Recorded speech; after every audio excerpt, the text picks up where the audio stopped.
আজকে আমার ব্লগের মাধ্যম দিয়ে আজকে শিবেরই গল্প বলবো, কারণ কালকে তো খুবই ব্যস্ত ছিলাম।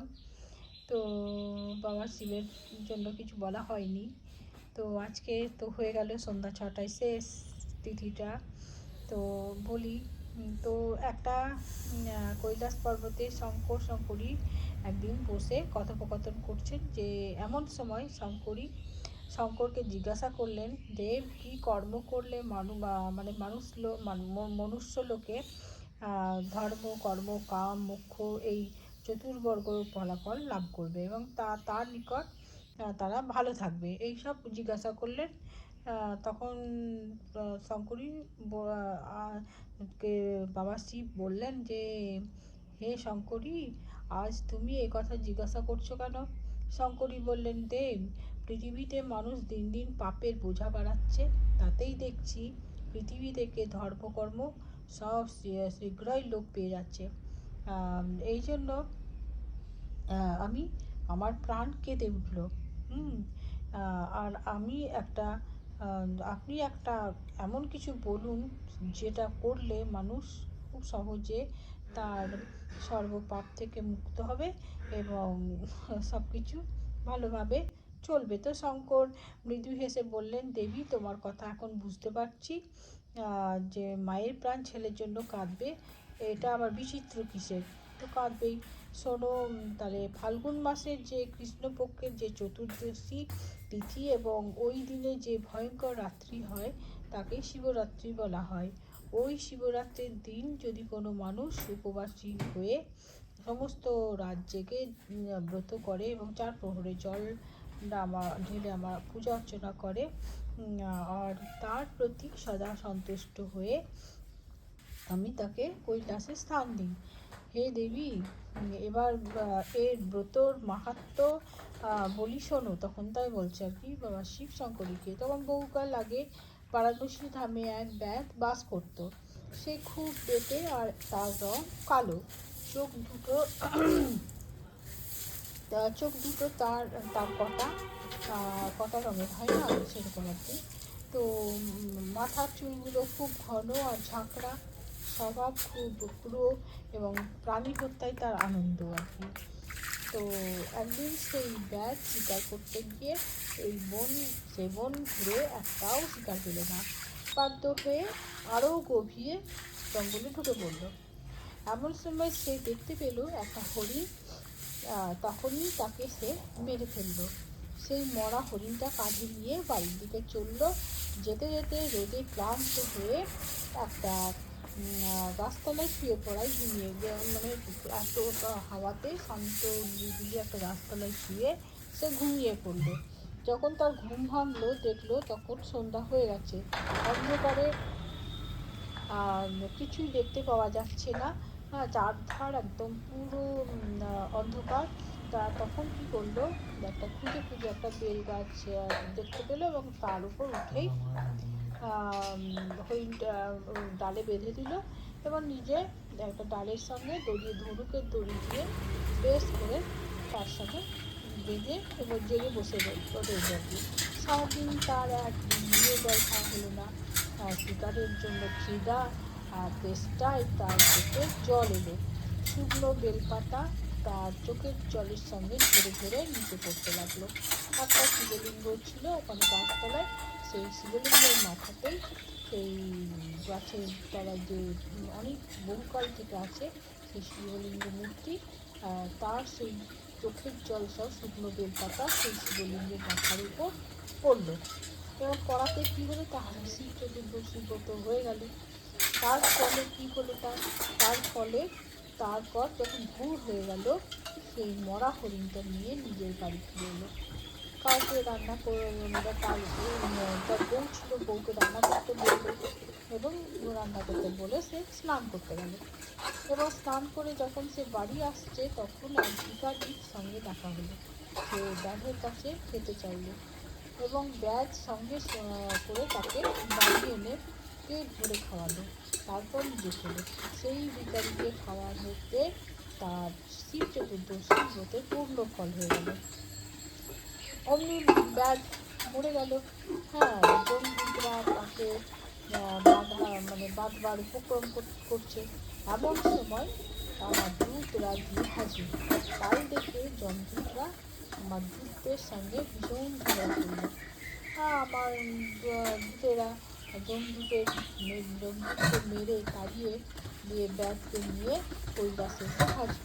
কিন্তু যমদূতেরা আমার দূতের পিছু পিছু এসে কৈলাসের ফটকের সামনে নন্দীকে দেখে বলল, ওই ব্যাগ জীবনে অনেক মহাপাপ করেছে, অনেক জীব হত্যা করেছে, ও মহাপাপী, কৈলাসে থাকবার উপযুক্ত নয়, ওকে আমরা নিয়ে যেতে এসেছি।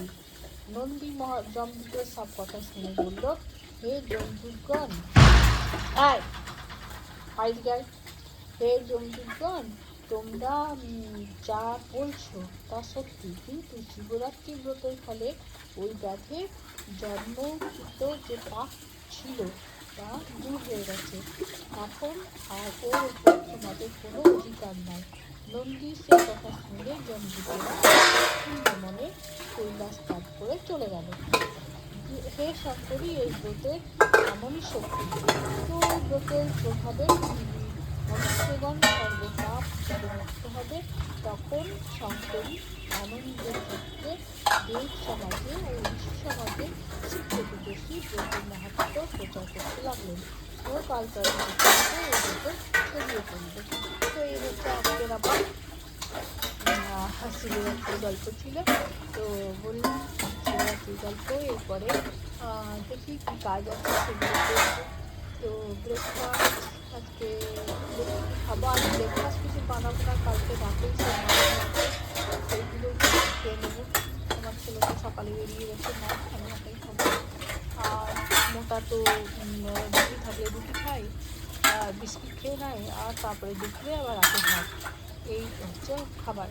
তো খাবার নিয়ে খুব একটা ঝামেলা করতে হয় না, কিন্তু ভাতে কিছু দিতে হবে, হয় মাছ নয় মাংস, তাহলে ভাতগুলো বেশ সুন্দরভাবে খেয়ে নেয়, নষ্ট করে না। তো যাই এবার।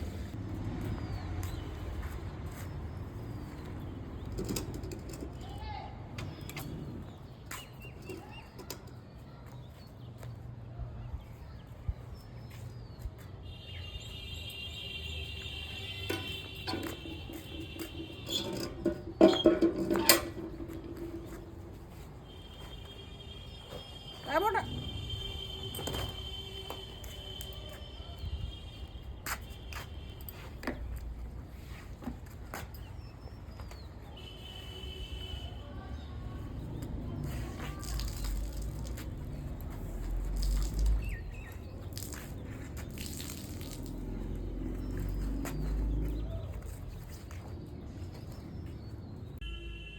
শুভ সকাল বন্ধুরা, এখন বাজে 9:30। তো ব্রেকফাস্টে নিয়ে নিয়েছি কালকের লুচি ভাজা আর এই যে নিরামিষ তরকারি।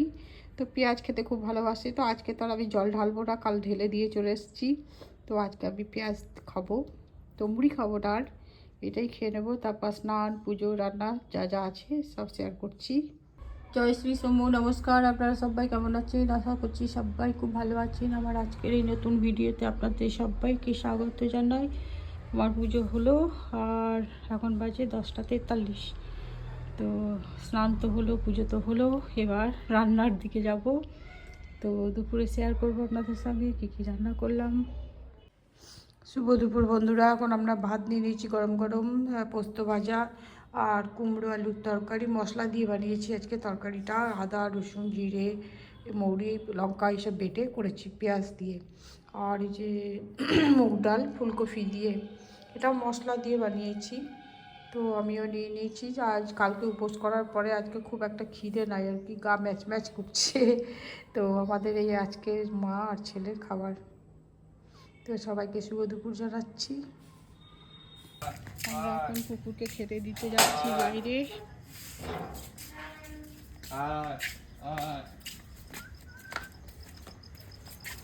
এই তো দাঁড়িয়ে আছে একজন, ও টাইম বুঝে গেছি।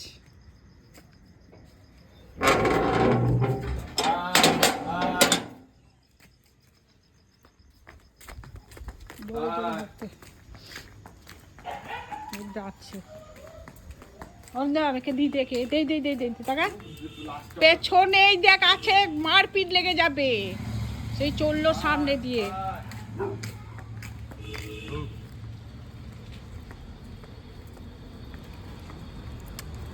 ওখান থেকে একে চপচট করে দিয়ে দে।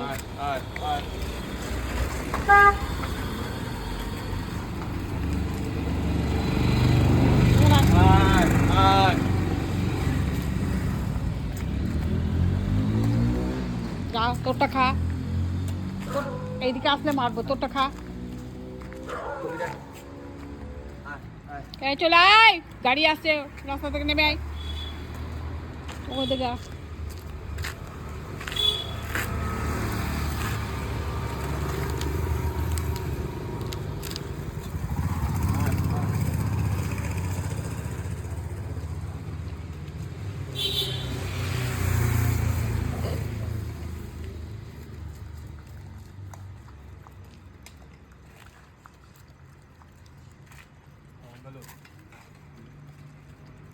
কাবেরটাকে দেয়া 2 হাজার চলে গেল যে।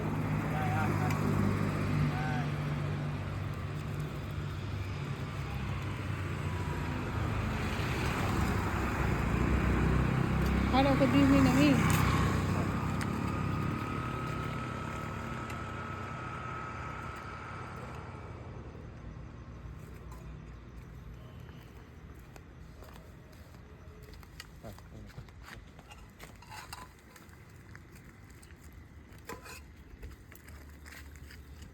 दे दे ओके दे दे दे चो चो पल चो दे पूजो तो सिर आएगा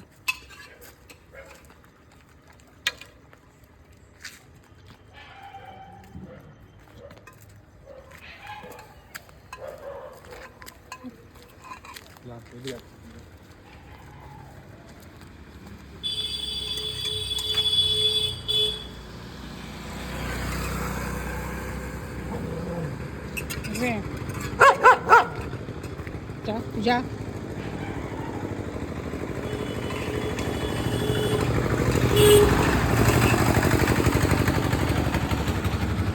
खा खा खा खा ওটা কেন দাও না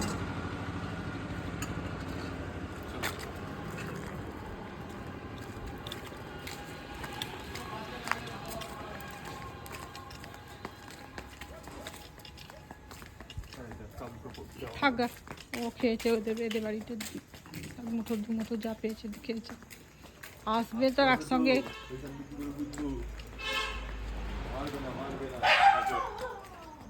কাল খাবে